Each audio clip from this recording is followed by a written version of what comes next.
Sulaiman Asif. I belong to the most rare community of world. Patle Punjabi.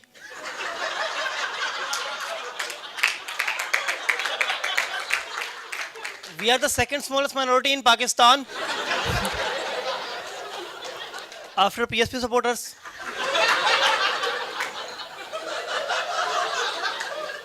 अगर हम किम London को शामिल कर ले तो फिर हमारा नंबर तीसरा है, क्योंकि उसमें सिर्फ दो ही लोग हैं। एक वो कैमरामैन जो वीडियोस बनाता है,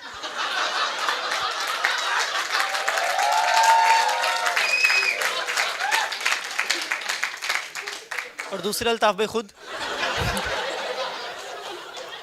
I am the third child of my family, the endangered species. जो लोग डिस्कवरी हिंदी में देख लिए उनके लिए विलुप्त होने वाली प्रजाति। लेकिन ऐसा क्यों है? क्योंकि चीफ जस्टिस ने कहा है बच्चे दो ही अच्छे, और मैं तीसरा हूं। मेरे हिसाब से ना अब पाकिस्तान में सिर्फ दो तरह के घर होते हैं। एक वो जिसमें सुख और आराम होता है, दूसरा वो जिसमें बड़ा भाई होता है।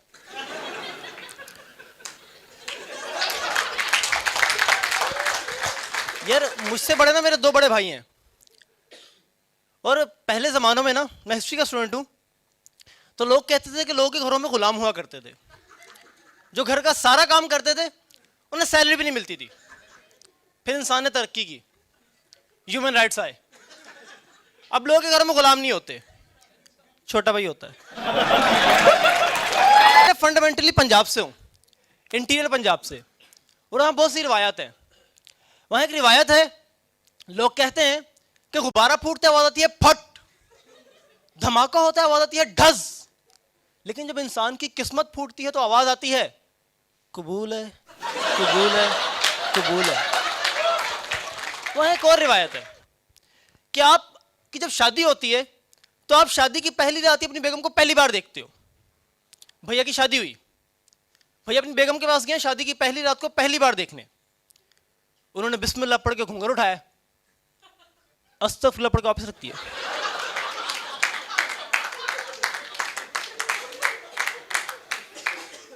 आईफोन के डब्बे से क्यों बाल निकला था, परेशान हो गए। तो भाभी ने कहा परेशान क्यों हो रहे हैं? तो उन्होंने बात को घुमाने के लिए कहा कि अब तो हो गया। तो उन्होंने कहा यार वो कोई नहीं, दरअसल ना बाहर ना शादी के जोड़ों की वजह से ना मेरी माँ और बहन में लड़ाई हो गई है, तो वो दोनों अलग अलग हो गई हैं, कोई मसले वाली बात नहीं है। अभी कहती हैं आप टेंशन ना लें, आप परेशान ना हो, मैं आ गई हूं ना, मैं आपकी माँ बहन एक कर दूंगी। भैया और परेशान हो गए। तो भाभी ने उनकी परेशानी को दूर करने के लिए कहा अच्छा आप ये सब छोड़ें, आप मुझे ये बताएं, आप मुझे मुंह दिखाई में क्या देंगे? भैया ने कहा तलाक। अगले दिन सुबह भैया उठे तो अब्बा जी ने भैया को समझाया देखो ऐसे शादीशुदा जिंदगी नहीं गुजरती, बेगम से अंडरस्टैंडिंग बना लो। ठीक है ये काम तो आसान है, उन्होंने बना ली अंडरस्टैंडिंग। अब भैया सुबह उठते थे, भाभी नहीं उठती थी, लेकिन कोई मसले वाली बात नहीं है। भैया खुद नाश्ता बनाते थे, भाभी को भी बना के देते थे, अंडरस्टैंडिंग अच्छी होनी चाहिए। भैया दोपहर को ऑफिस जाते, भाभी लंच बॉक्स नहीं देती थी, लेकिन कोई मसले वाली बात नहीं है, वो बाहर से खाना खा लेते थे, अंडरस्टैंडिंग अच्छी होनी चाहिए। भैया रात को घर आते, भाभी बर्तन धोए बगैर सो जाती थी, लेकिन कोई मसले वाली बात नहीं है, भैया खुद धो के सो जाते थे, अंडरस्टैंडिंग अच्छी होनी चाहिए। अब भैया की इस बढ़ती अंडरस्टैंडिंग को देखकर लोगों ने भैया को जोड़ू का गुलाम, जन मुरीद कहना शुरू कर दिया। उन्हें पता चल गया अंडरस्टैंडिंग खराब हो गई। भाभी को बुलाते हैं और कहते हैं सुनो तुम मुझे आज के बाद नजर नहीं आना। वही हुआ, भाभी पहले दिन भी नजर नहीं आई, दूसरे दिन भी नजर नहीं आई, तीसरे दिन जब भैया की आंख की सूजन कम हुई तो अभी थोड़ी थोड़ी नजर आना शुरू हुई है।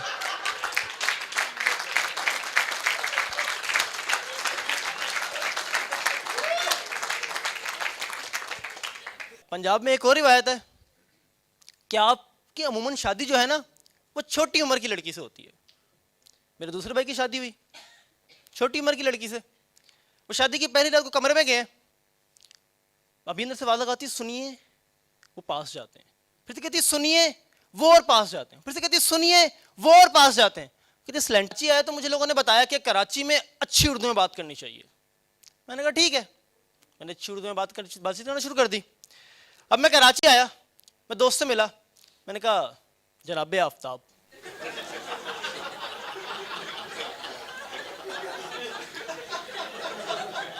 जनाबे आफ्ताब, आलम ताब, अजराए तफन्नुन इस दिले मुनहमिल को आपकी तबीयत शगुफ्ता की दरियागरी का अंदो हुआ है।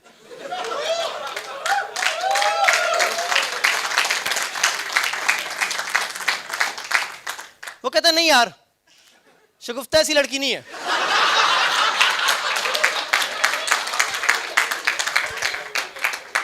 मैं दूसरे दोस्त के पास गया, मैंने कहा इसको तो आता ही नहीं है कुछ।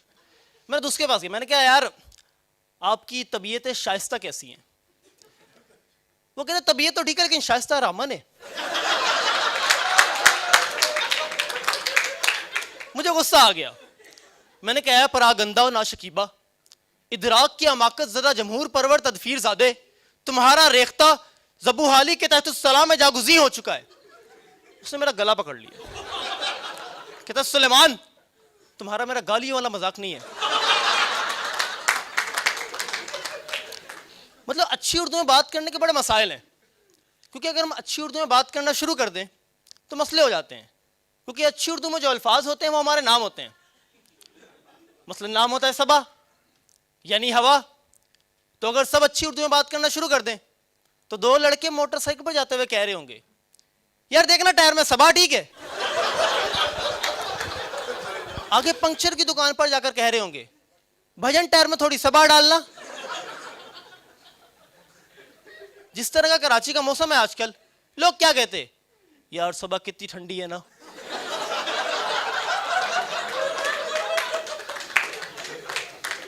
नाम होता है आफ्ताब यानी सूरज, सबा यानी हवा, तो लोग गर्मियों में क्या कहते यार आफ्ताब के सबा कितनी गर्म चल रही है।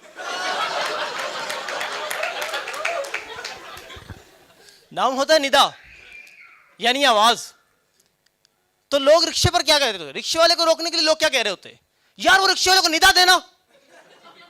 नाम होता है वर्दा यानी फूल, तो वैलेंटाइन डे पे गर्लफ्रेंड अपने बॉयफ्रेंड को कह रही होती मैं तुम्हें अपने प्यार की निशानी के तौर पर ये वर्दा दे रही हूं, इसमें रोज पानी डालते रहना।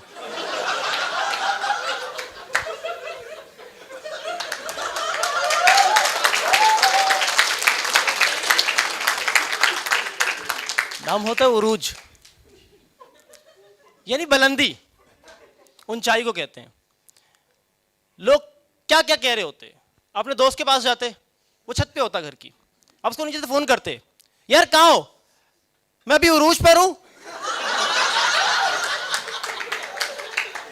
फारिग होके आता हूं।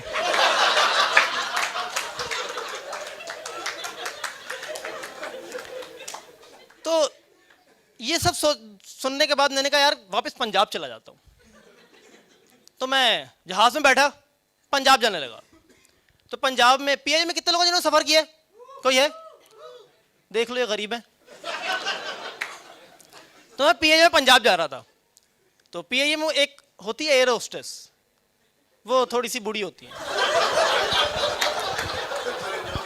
तो वो मेरे पास कोक लेके आती हैं, मुझे कोक देती हैं, मैं कोक को पीने लगता हूं तो उसके अंदर मक्खी होती है, मैं उसको बाहर निकालता हूं, मक्खी मुझे कहती है माँ, मैंने कहा है, फिर से मुझे कहती है माँ, मैंने कहा है, फिर से मुझे कहती है माँ, मैंने कहा कैसे, वो कहती है मैं तुम्हारी कोक में हूं ना।